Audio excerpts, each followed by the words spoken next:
और सीधा रुख करते हैं इस वक्त की बड़ी खबर का। यूपी की सियासत में अखिलेश अन्न दाव। बीजेपी को हटाने के लिए अखिलेश का अन्न संकल्प। किसानों पर अत्याचार करने वालों को हम हराएंगे। अखिलेश यादव ने ये अन्न संकल्प लिया है। किसानों के भुगतान के लिए अलग से फंड भी बनाया जाएगा। ये बातें अखिलेश यादव ने कही हैं। किसानों के लिए बीमा और पेंशन की व्यवस्था भी की जाएगी। तो पहले चरण में पश्चिमी उत्तर प्रदेश में चुनाव होना है। आरएलडी से गठबंधन भी हो चुका है, सीट बंटवारा भी हो चुका है। ऐसे में पश्चिमी उत्तर प्रदेश में किसानों की नाराजगी को देखते हुए अखिलेश यादव ने बड़ा दांव चला है और कहा है कि किसानों के लिए बीमा और पेंशन की व्यवस्था की जाएगी। इसके साथ ही अखिलेश यादव ने यह भी कहा कि किसानों के भुगतान के लिए अलग से फंड की व्यवस्था की जाएगी, अलग से फंड दिया जाएगा।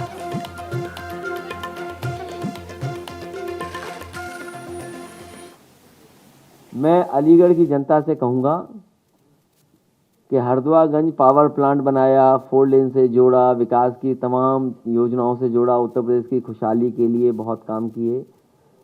विधानसभा स्पेसिफिक इस बार विकास करेंगे हम लोग। अर्बनाइजेशन कैसे हो, क्योंकि दोनों विधानसभा वो है जो अर्बन है, थोड़ा रूरल पार्ट भी है।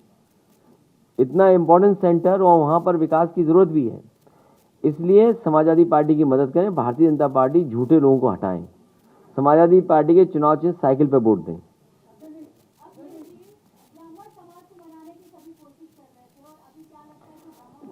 समाजवादी पार्टी अन्न संकल्प के साथ सभी के साथ खड़े होकर के सभी को मनाएगी, सभी का साथ लेगी।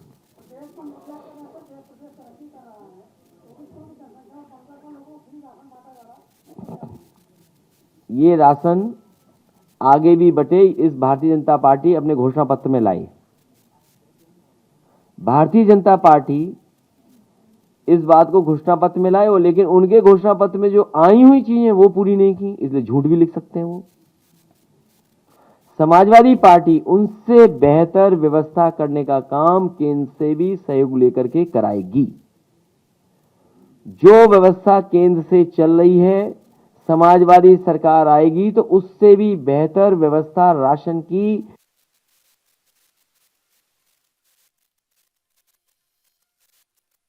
वालों को हम हराएंगे। किसानों के लिए अलग से फंड की व्यवस्था की जाएगी। ये तमाम बातें अखिलेश यादव ने की हैं और इसके साथ ही अन्न संकल्प भी लिया है बीजेपी को हराने का। पश्चिमी उत्तर प्रदेश में किसानों की बीजेपी से जो नाराजगी है उसे देखते हुए अखिलेश यादव की ओर से ये बड़ा दांव चला गया है। लेकिन ये दांव कितना कारगर साबित होगा, 10 मार्च को नतीजे आने के बाद ही स्थिति जो है वो साफ हो पाएगी। इस बात को शामिल करेंगे कि सभी फसलों के लिए एमएसपी प्रदान की जाएगी और गन्ना किसानों को 15 दिन में उनका भुगतान सुनिश्चित किया जाएगा। इसके लिए फार्मर्स रिवॉल्विंग फंड भी अगर बनाना पड़ेगा, फार्मर्स रिवॉल्विंग फंड बनाने का काम करेंगे, जिससे किसानों का भुगतान न रुके। और मैं तमाम अपने किसान नेताओं को, किसानों को धन्यवाद देना चाहता हूं, जिन्होंने संघर्ष किया, जो अन्याय के खिलाफ लड़ते रहे और किसानों ने आखिरकार सरकार को झुका ही दिया। 3 काले कानून आए थे, 3 काले कानून लाए गए थे। किसानों के ऊपर न जाने कैसे कानून लागू हो रहे थे। खेती बर्बाद हो जाती, जमीन छिन जाती, किसान मजदूर बन जाता, दूसरों के हाथ में पूरी की पूरी फसलों का, अनाज का कंट्रोल चला जाता, मार्केट पे छूट जाता हमारा किसान। किसान शहीद हुए, जान गई, आंदोलन किया, झूठे मुकदमे लगे, परवाह नहीं की और उस आंदोलन को लगातार चलाते रहे। अंततः वोट के लिए भारतीय जनता पार्टी ने तीनों किसानों के काले कानून वापस लिए। तो यूपी की सियासत से जुड़ी इस वक्त की एक और बड़ी खबर आपको बता रहे हैं। अखिलेश यादव ने बीजेपी को हराने के लिए अन्न संकल्प लिया है और कहा है कि किसानों पर अत्याचार करने वालों को हम हराएंगे और इसके साथ ही आश्वस्त किया है कि 2022 में समाजवादी पार्टी की सरकार बनेगी तो इसके बाद किसानों के लिए तमाम सुविधाएं दी जाएंगी। किसानों का जो भुगतान है उसके लिए अलग से फंड बनाने की घोषणा भी अखिलेश यादव की ओर से की गई है। इसके साथ ही उन्होंने कहा कि किसानों को बीमा और पेंशन भी दिया जाएगा।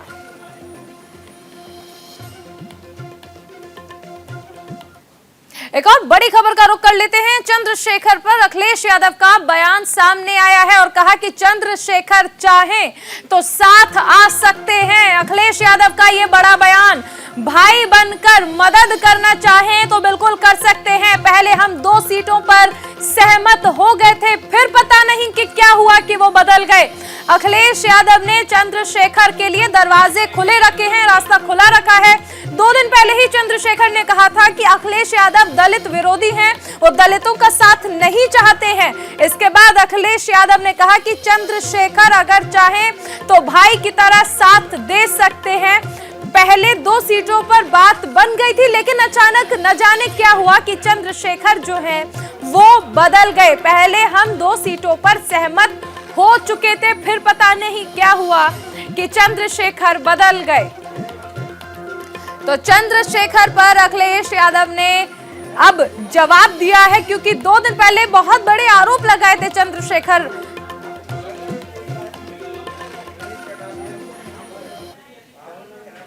एक बड़ी खबर आपको बता दें, नरेश टिकैत से मिलने पहुंचे हैं केंद्रीय मंत्री संजीव बालियान।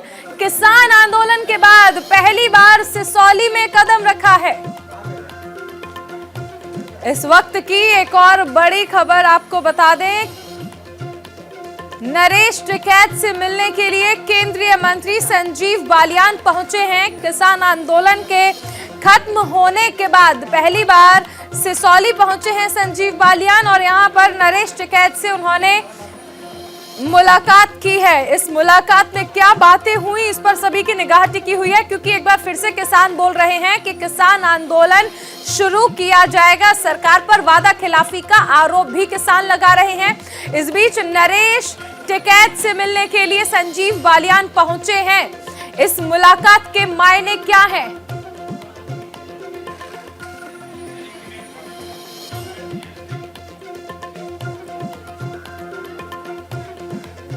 तो नरेश टिकैत से मिलने के लिए केंद्रीय मंत्री संजीव बालियान पहुंचे हैं और किसान आंदोलन के बाद पहली बार सिसौली गांव पहुंचे हैं बालियान। और ऐसे में ये तस्वीर जो है ये सोशल मीडिया पर भी साझा की गई है कि किस तरह नरेश टिकैत और संजीव बालियान के बीच जो मुलाकात हुई थी उसकी तस्वीरें क्या रही, उस दौरान माहौल क्या रहा। तो फिलहाल दोनों ही नेता तस्वीर में मुस्कुराते नजर आ रहे हैं, यानी बात सहमत जो है सहमति वो बनती नजर आ रही है। एक और बड़ी खबर आपको बता दें, एसपी आरएलडी के समर्थन पर बीकेयू की सफाई, हम कुछ ज्यादा बोल गए थे। नरेश टिकैत ने बयान दिया और कहा कि हम किसी पार्टी का समर्थन नहीं करते हैं। तो एक तरफ संजीव बालियान नरेश टिकैत से मिलने जा रहे हैं और दूसरी तरफ नरेश टिकैत ने यह साफ कर दिया है कि हम किसी पार्टी का समर्थन नहीं करते हैं।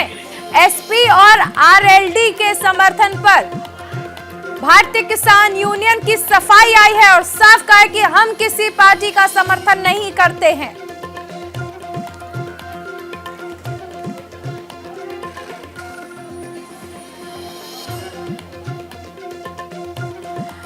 तो फिलहाल अगर देखा जाए तो बहुत अहम है नरेश टिकैत का ये बयान, जिसमें वो कह रहे हैं कि हम किसी पार्टी का समर्थन नहीं करते हैं, यानी समाजवादी पार्टी और आरएलडी का जो गठबंधन हुआ है, जिसके बाद ये माना जा रहा था कि भारतीय किसान यूनियन आने वाले वक्त में समर्थन दे सकता है इस गठबंधन को। तो तस्वीरें साफ हैं, नरेश टिकैत ने साफ कर दिया है, हम कुछ ज्यादा बोल गए थे लेकिन हम किसी भी पार्टी को समर्थन नहीं करते हैं। एसपी और आरएलडी के समर्थन पर बीकेयू की ये सफाई है और इसे ही अब संजीव बालियान से जोड़कर भी देखा जा रहा है, जो नरेश टिकैत से मिलने के लिए पहुंचे थे, कि क्या इस मुलाकात के बाद भी किसान नाराज है।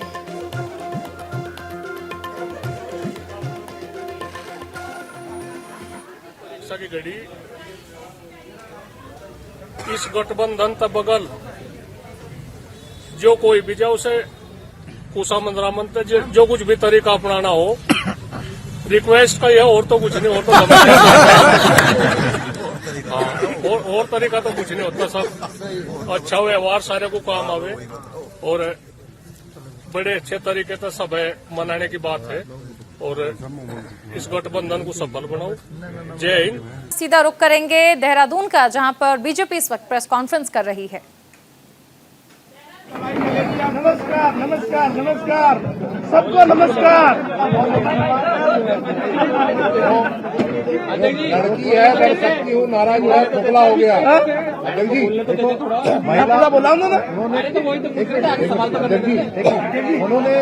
दीदी तरफ उन्होंने देखो, उन्होंने पूरी कांग्रेस पार्टी पर जो है महिला शक्ति का जो है उपेक्षा करने का भी आरोप लगाया। अभी मेरे लिए सोचा जाएगा कि ये मेरे को किस पे किया जाता है, क्योंकि मैं महिला प्रदेश अध्यक्ष हूँ। देखिए, मैंने आप ही लोगों के माध्यम से कहा कि मेरा सम्मान जहाँ होगा मैं वहाँ पे, और मैं अभी कोई शर्त पे नहीं आई हूँ। अब ये तो शर्त मैंने रखी थी, अब बाकी सीट लेते तो बस सीट लेते तो मैं सोचना है, और मेरी कोई शर्त नहीं है, शर्त मेरी नहीं है। देखिए, उन्होंने यहाँ पर एक बात आप लोगों ने बड़े ध्यान से सुनी होगी, जो सरिता जी ने कहा कि महिला शक्ति का और महिला वर्ग का कांग्रेस ने उपेक्षा की है, इसलिए वो यहाँ दो बातें उन्होंने एक साथ जोड़ी है, अपनी और साथ में सुनीता बाजवा। एक राज्य में 40%, एक में 20 भी नहीं हूँ, लड़ सकती हूँ, जो प्रियंका गांधी का नारा है वो खोखला है, खोखला है। Thank you.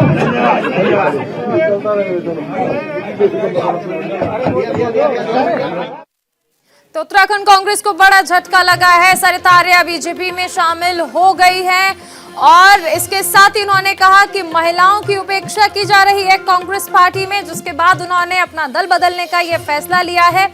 इसके साथ ही कहीं ना कहीं उत्तर प्रदेश में जिस तरह प्रियंका गांधी कह रही हैं लड़की हूं, लड़ सकती हूं और 40% टिकटों में हिस्सेदारी दे रही हैं महिलाओं को, ऐसा ही सेम तरीका जो है, यही फॉर्मूला जो है उत्तराखंड में अपनाया नहीं जा रहा है। इसको लेकर कहीं ना कहीं सरिता आर्या बीजेपी में शामिल हुई है।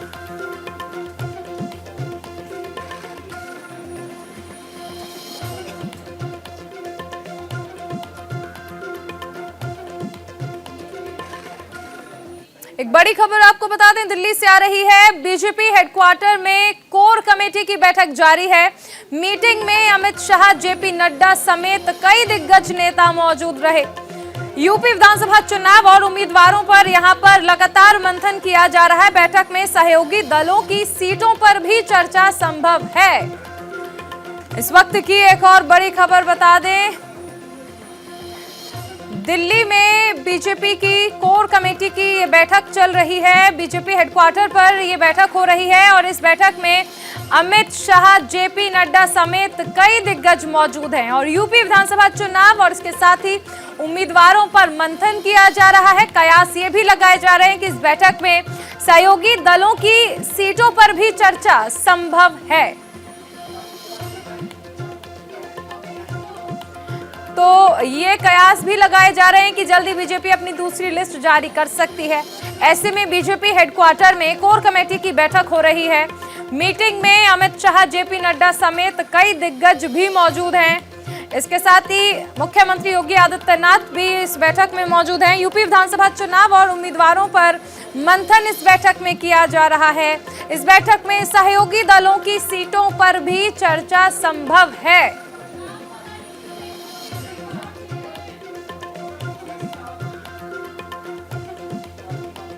बैठक में सहयोगी दलों की सीटों पर भी चर्चा संभव मानी जा रही है।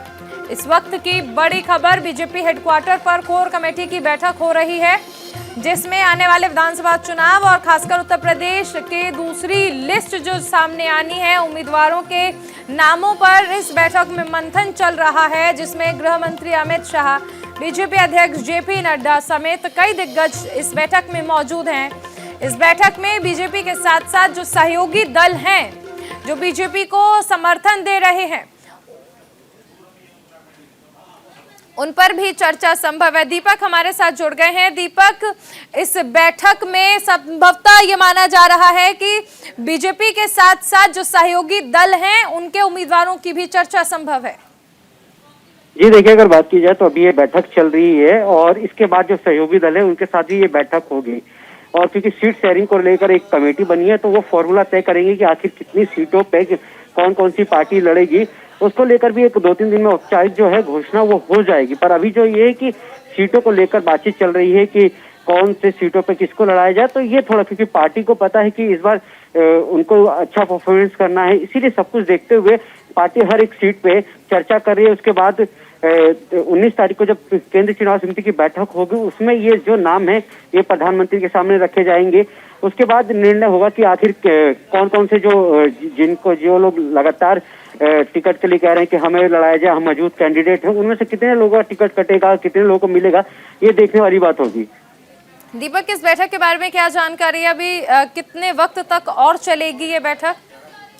जी देखिए, अगर बात की जाए तो ये बैठक 11 बजे से चल रही है और करीब अभी मान के चलिए कि कम से कम 4 बजे तक चलेगी, क्योंकि इसके बाद एक और बैठक है जो यूपी को लेकर है। और क्योंकि यूपी के मुख्यमंत्री योगी आदित्यनाथ भी 5 बजे बीजेपी कार्यालय पहुंचेंगे तो उससे पहले ये मीटिंग खत्म हो जाएगी। और 19 तारीख को केंद्रीय चुनाव समिति की बैठक भी होगी, उसमें आधिकारिक तौर पर नामों का ऐलान हो सकता है। दीपक, यूं तो बीजेपी अपनी अंदरूनी रणनीति को लेकर हमेशा से फेमस रही है।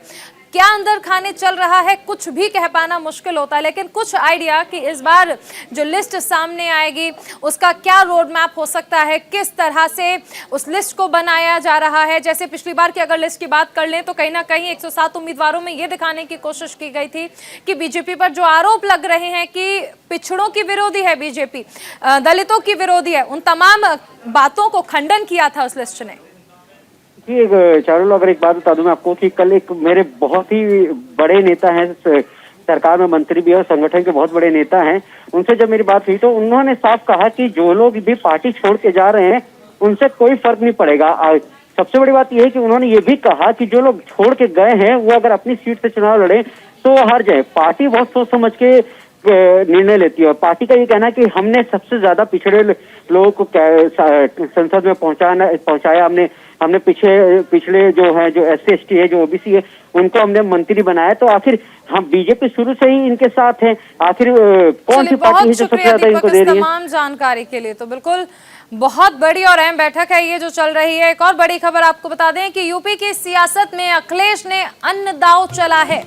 बीजेपी को हटाने के लिए अखिलेश यादव ने अन्न संकल्प किया है। किसानों पर अत्याचार करने वालों को हम हराएंगे। अखिलेश ने ये बड़ा ऐलान किया है और ये बड़ी बात भी बोली है। किसानों के भुगतान के लिए फंड बनाया जाएगा, किसानों के लिए बीमा और पेंशन की व्यवस्था करने की बातें भी अखिलेश यादव ने कही हैं। हमारे साथ संवाददाता नीरज मिश्रा जुड़ गए हैं। नीरज, अखिलेश यादव ने जिस तरह से अन्न संकल्प लिया है बहुत ज्यादा जरूरी है, उस मायने में हो जाता है कि पहले चरण का जो चुनाव होना है वो पश्चिमी उत्तर प्रदेश में होना है और ऐसे में किसान जो कहीं ना कहीं बीजेपी से नाराज हैं उन्हें अपनी ओर करने के लिए एक बड़ा दांव खेला है अखिलेश ने।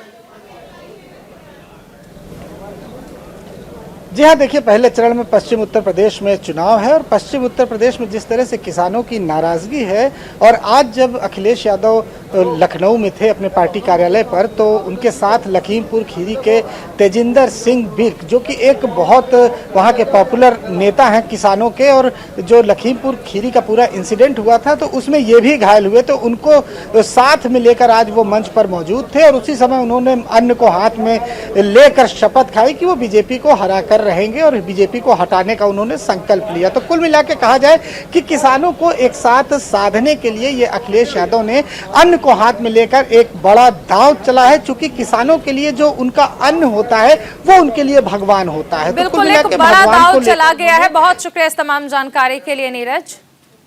सीधा सुनाते हैं कि योगी आदित्यनाथ इस वक्त क्या कुछ कह रहे हैं। पूरी दुनिया में भी, देश में भी और प्रदेश में भी बढ़ रहे हैं। प्रदेश के अलग अलग जनपदों का मैं स्वयं भी दौरा कर रहा हूं। प्रथम वेव के दौरान भी मैं यहां पर आया था, द्वितीय वेव के दौरान भी मैंने इस संतोष मेडिकल कॉलेज का दौरा किया था। आज थर्ड वेव के दौरान भी आज मैंने यहां का दौरा किया है। एक वैक्सीनेशन सेंटर का भी मैंने दौरा किया है।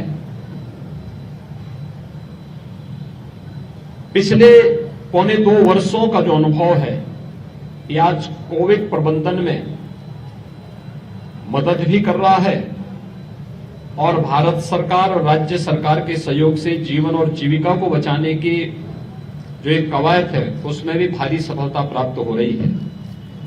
आज उसी का परिणाम है कि एक्टिव केसेस अगर हम देखेंगे तो प्रदेश के अंदर भी 1 लाख से ज्यादा हैं और अगर हम गाजियाबाद के अंदर देखेंगे तो 10,000 से अधिक मामले एक्टिव केसेस के हैं गाजियाबाद जनपद में भी। लेकिन हॉस्पिटल में जो पेशेंट हैं वो 1% से भी कम है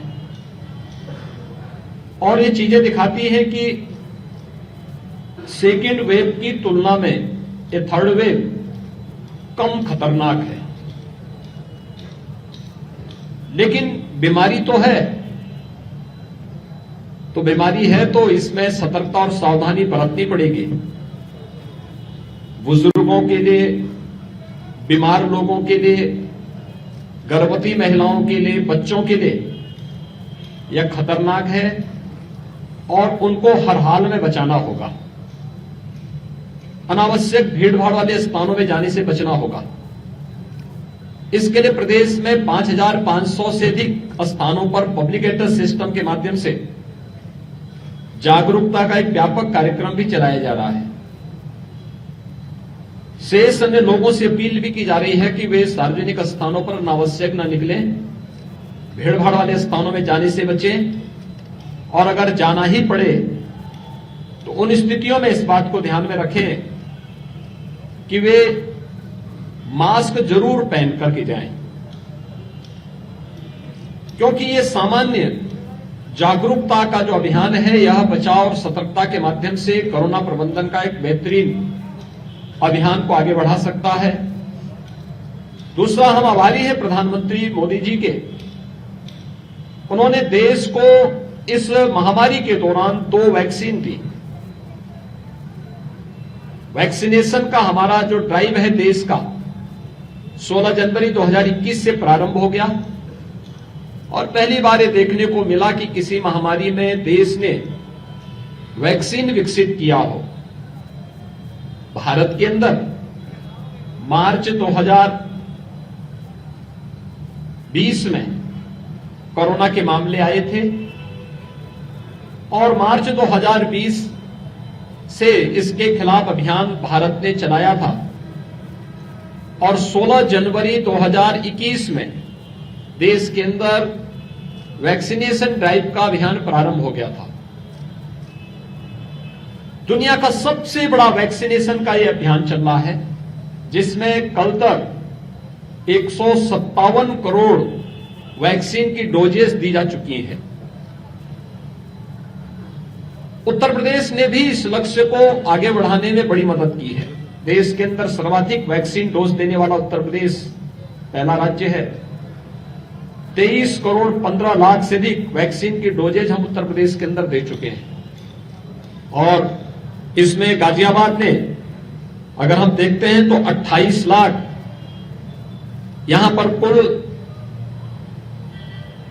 जो पात्र व्यक्ति हैं और 18 वर्ष से अधिक आयु के पात्र व्यक्ति और उनकी संख्या को देखेंगे तो अब तक जो दी गई डोजेज हैं वो 48,47,000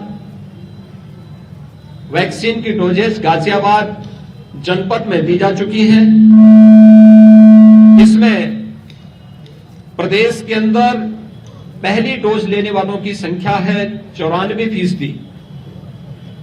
सेकेंड डोज लेने वालों की संख्या है लगभग 60% यानी 60%। और गाजियाबाद में अगर हम इस प्रतिशत को देखते हैं तो गाजियाबाद में ये संख्या फर्स्ट डोज लेने वालों की संख्या लगभग 98% लोगों को यहां पर फर्स्ट डोज दी जा चुकी है।